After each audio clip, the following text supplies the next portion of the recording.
Прямой эфир, канал Якутия-24, программа «Итоги дня». В студии Влад Давыдов и Юлия Великодная. Здравствуйте, смотрите в программе. Итоги года добровольца. На эту тему Айсен Николаев принял участие на заседании Госсовета при президенте России. Комментарии главы республики.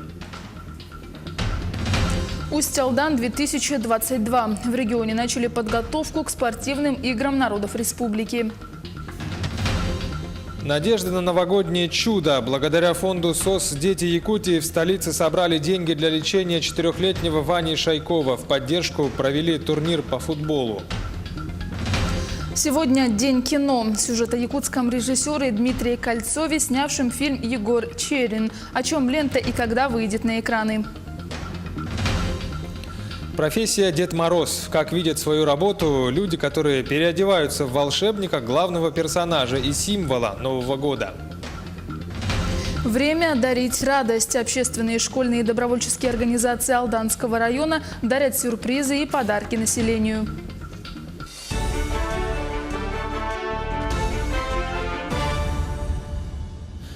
Владимир Путин подвел итоги года добровольца на заседании Государственного совета.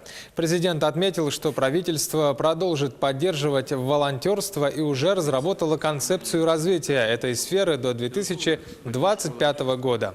На федеральном уровне и на местах вместе с добровольцами нужно сформировать детальные планы работы, включая внедрение стандарта поддержки волонтеров, который разработало Агентство стратегических инициатив. Президент подчеркнул, что лишние ограничения в здравоохранении и социальной сфере тоже необходимо снять, а госслужащих необходимо обучить навыкам взаимодействия с добровольцами. Присоединиться к движению и тем самым подать пример другим людям предложил Владимир Путин главам регионов.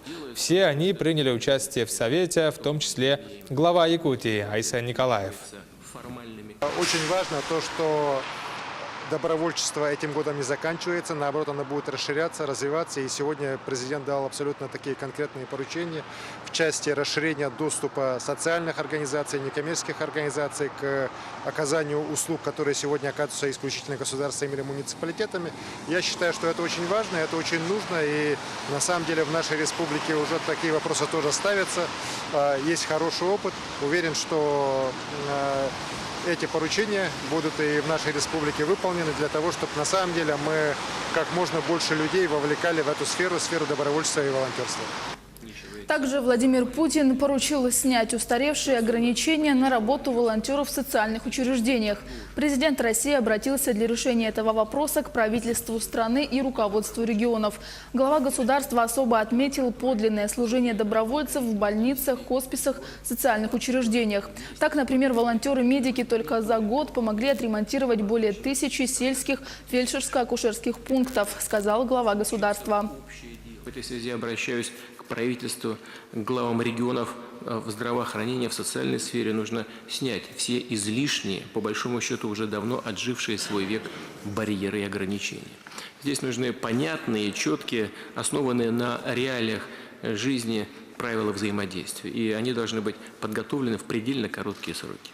Работу над подобным документом уже ведут МЧС, наши правоохранительные ведомства, но и сами добровольцы этим занимаются. Координация и слаженность усилий здесь имеют очень большое, может быть, решающее значение.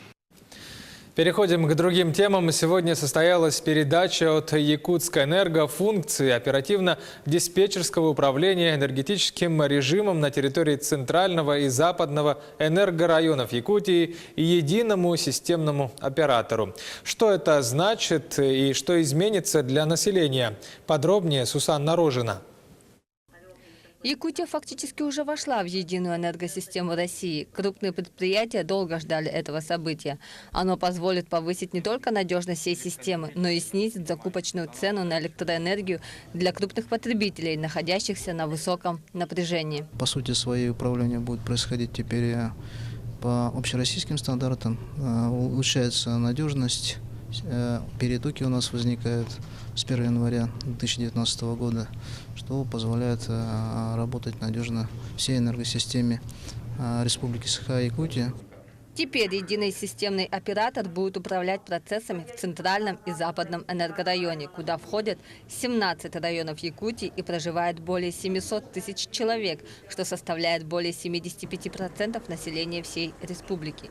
Этот переход стал возможен благодаря активному строительству высоковольтных линий, которые соединили энергоустановки центрального и западного энергорайонов с южно-якутским.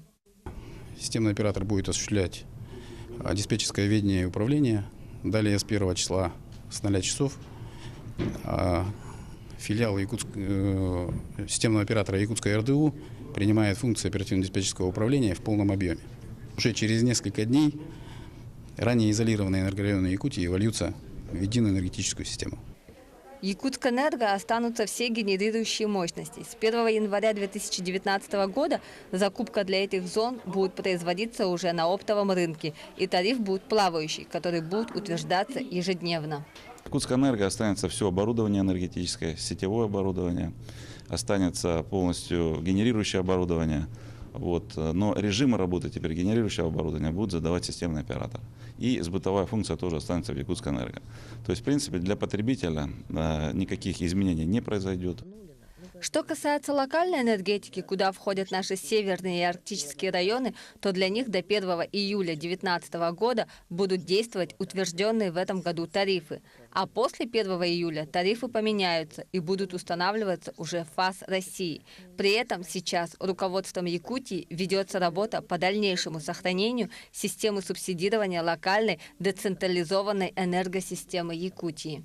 Для нас очень важно, чтобы вопросы субсидирования сохранились. Это обсуждается на всех уровнях. Александр Сергеевич, глава республики, обратился к председателю правительства, чтобы не было резкого скачка тарифов в изолированной зоне. Думаю, что в первом квартале мы мероприятие по утверждению программы оптимизации локальной энергетики сделаем.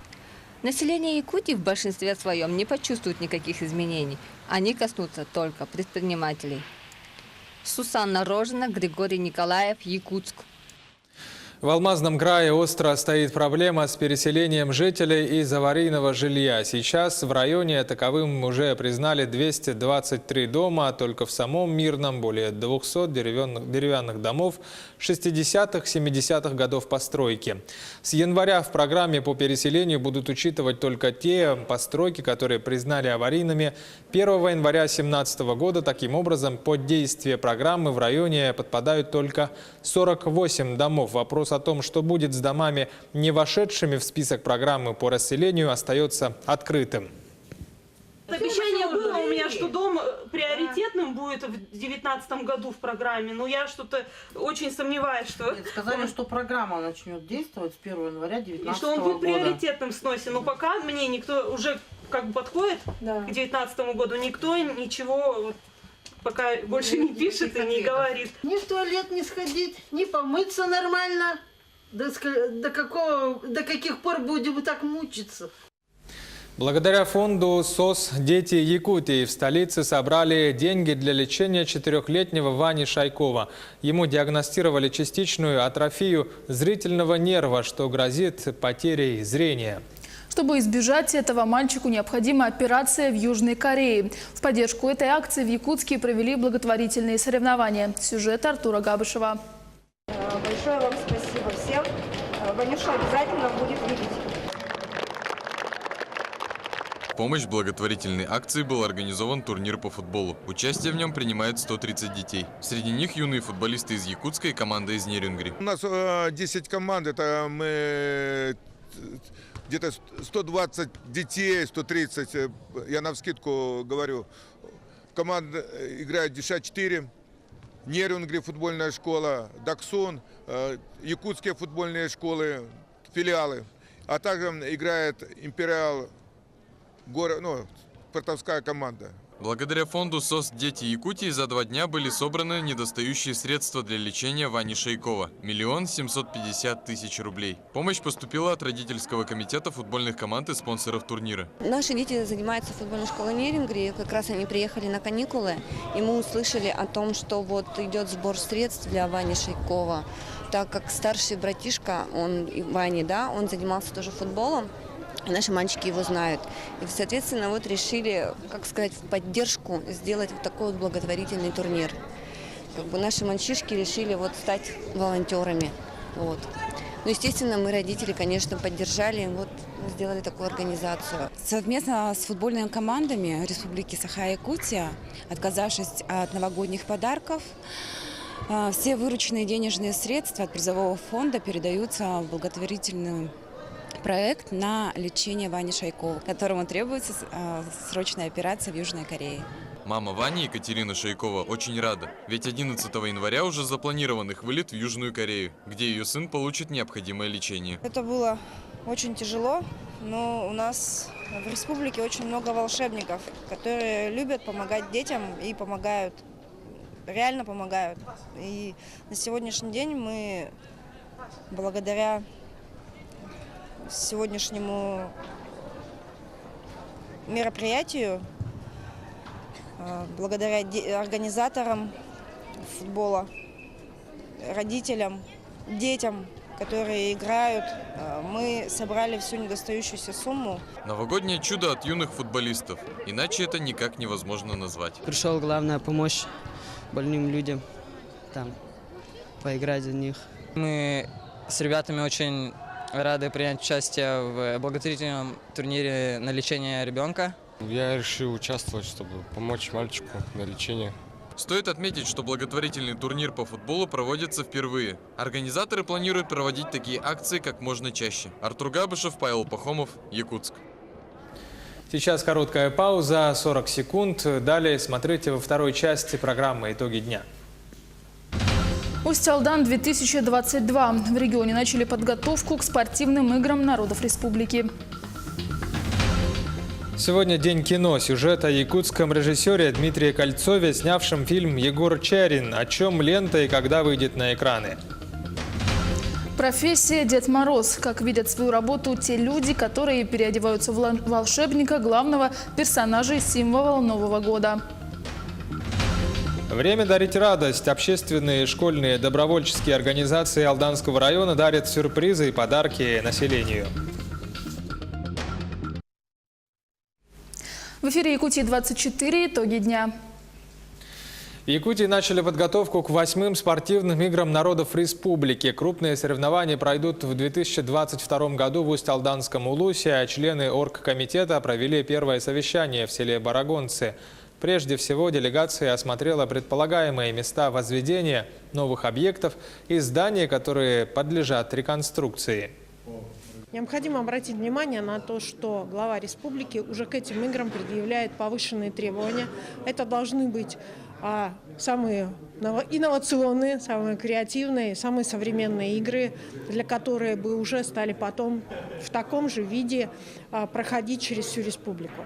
Почему я на это обращаю внимание? Потому что мы будем закладывать и требования повышенные и к новому оборудованию, которое будет отвечать стандартам, и, соответственно, к самой организации проведения игр и к результатам. Потому что после игр у нас должен быть результат повышения по массовости очень высокий, потому что по указу президента Российской Федерации поставлен высокий показатель по занятости населения именно по участию в спортивных объектах.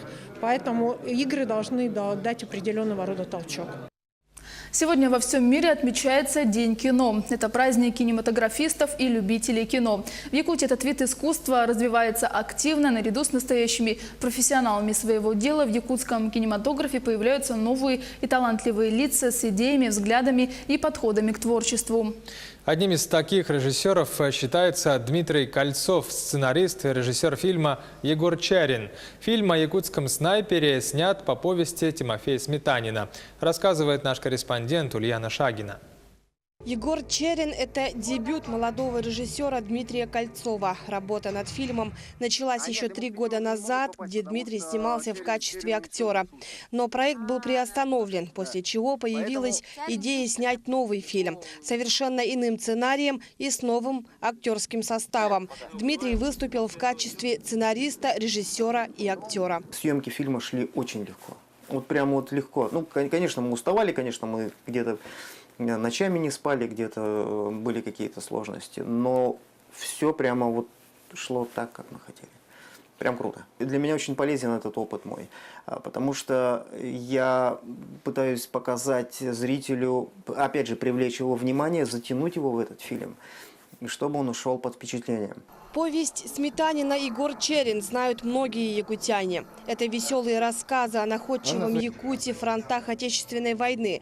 Черена хотели экранизировать многие режиссеры, но пока эти попытки не увенчались большим успехом. И хотя идея экранизации книги не принадлежит Дмитрию, он подошел к проекту со всей серьезностью. Жанр нового фильма – приключенческий боевик. Он нацелен прежде всего на подрастающее поколение. И выход его на широкие экраны должен прежде всего заинтересовать их. Чем мы отличаемся? Я не хочу показывать жесть войны. Не хочу показывать настоящую кровь, что это было тяжело. И сейчас все кино, которое делается про войну, большинство пытаются показать вот так, как оно было. Я хочу показать героев. Много лет Дмитрий проработал в рекламной индустрии. Он занимался производством видеороликов. И именно это умение за небольшие бюджеты делать достаточно качественный продукт помогло ему в создании фильма. Молодой и талантливый, очень амбициозный, не имея режиссерского образования, он смог собрать команду, вдохновленную общей идеей создания картины.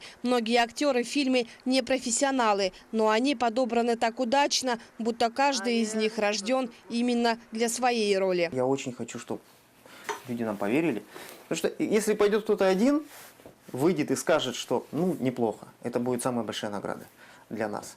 Фильм предположительно выйдет на широкие экраны 9 мая следующего года. Сейчас он находится на стадии монтажа. Работают над спецэффектами, записывают музыку и ищут финансирование, чтобы работа над картиной не останавливалась. Проект молодого режиссера вполне может внести вклад в развитие якутского кинематографа, так как появление новых людей – это всегда новые идеи, взгляды и подходы к творчеству. Ульяна Шагина, Илья Сыромятников, Якутск.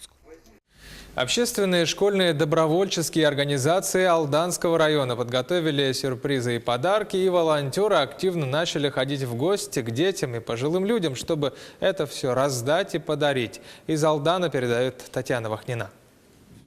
Последние дни уходящего года становятся временем вручения и получения первых подарков. Алданские волонтеры отправляются в гости к землякам. Детей и взрослых, юных и пожилых ожидают волшебные сюрпризы. В детское отделение каждый год приходят самые настоящие Дед Мороз и Снегурочка. Маленьким пациентам они приносят целую коробку подарков.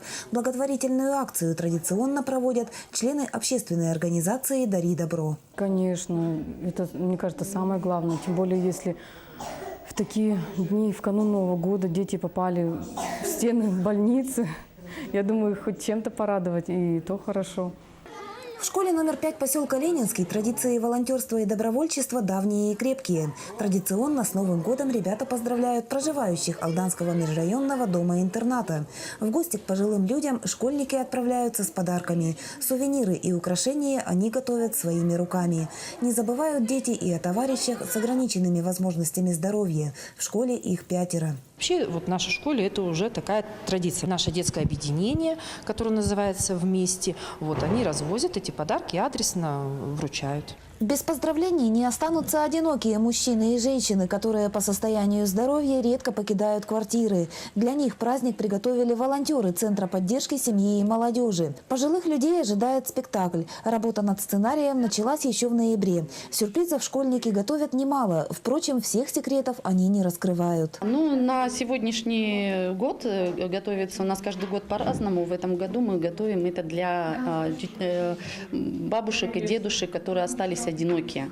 Вот как-то мы с администрацией района вместе хотим сделать такой им подарок. И готовят дети сценку, небольшую такую.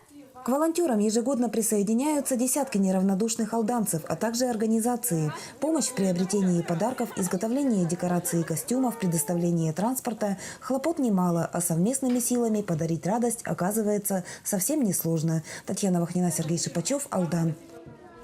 Дед Мороз – главный символ новогодних праздников. Его ждут дети в каждом доме. А вот как видят свою сказочную работу те люди, которые переодеваются в волшебника? Сюжет нерюнгринских коллег.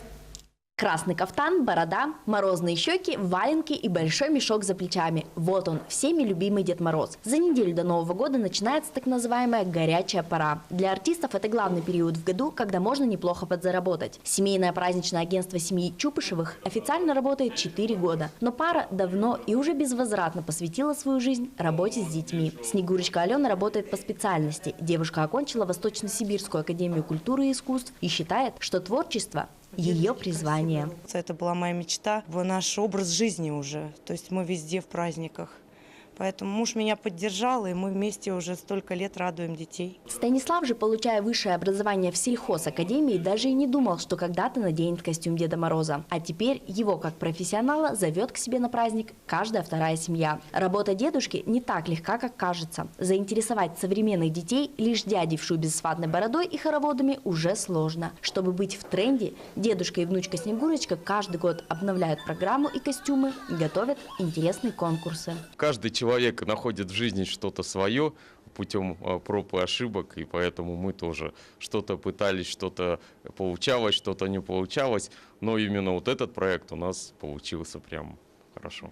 У пары 3 своих детей, и нередко в новогоднюю ночь они остаются дома без родителей, ведь Деду Морозу и его внучке нужно поздравить так много ребят. Но все новогодние каникулы родители посвящают родным. Несмотря ни на что, дети верят в чудо, и от этих встреч все стороны получают только позитивные эмоции.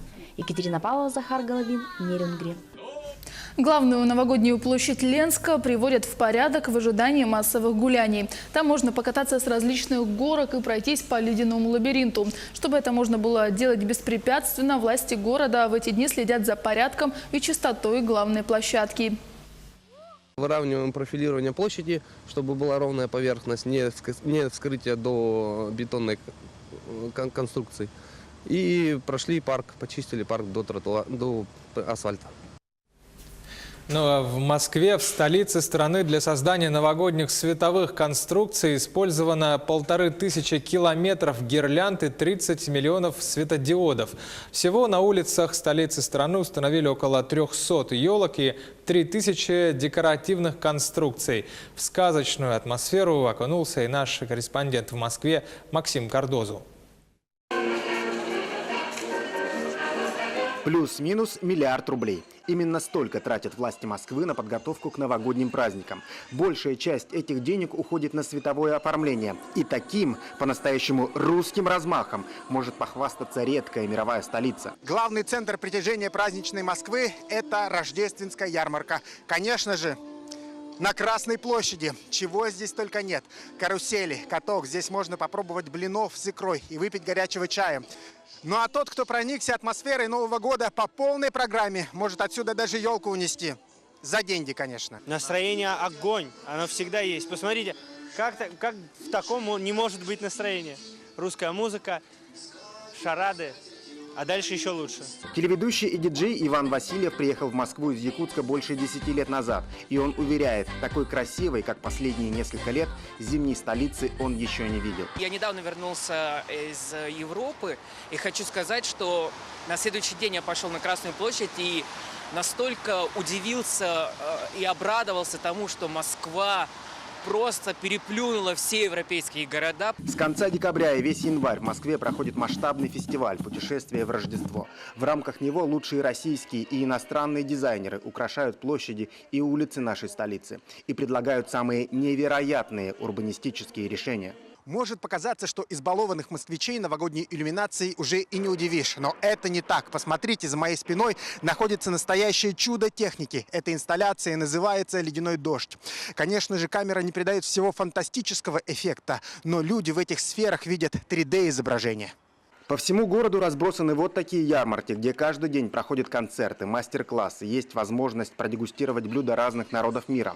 Москва просто потрясающая. Такие декорации супер. То есть мы еще по дороге сюда на машине проезжали очень много красивых мест. То есть невероятно. А традиционный хоровод вокруг елочки можно проводить почти на каждом углу. Конечно, главная зеленая красавица находится в Кремле. Увидеть ее может не каждый. Нужно покупать отдельно билет на территорию крепости. Но у москвичей и гостей столицы есть прекрасная альтернатива. А это знаменитая Лубянка, и площадь просто не узнать. Здесь установили самую большую в Москве искусственную елку. Ее высота 30 метров. Это 10-этажный дом. Ну а всю площадь накрывает огромный светящийся шатер. Максим Кардозу, Михаил Кулаков, Москва, Якутия, 24. Телеканал «Якутия-24» следит за развитием событий. Оставайтесь на нашем телеканале. Желаем вам удачных выходных и с наступающим Новым годом.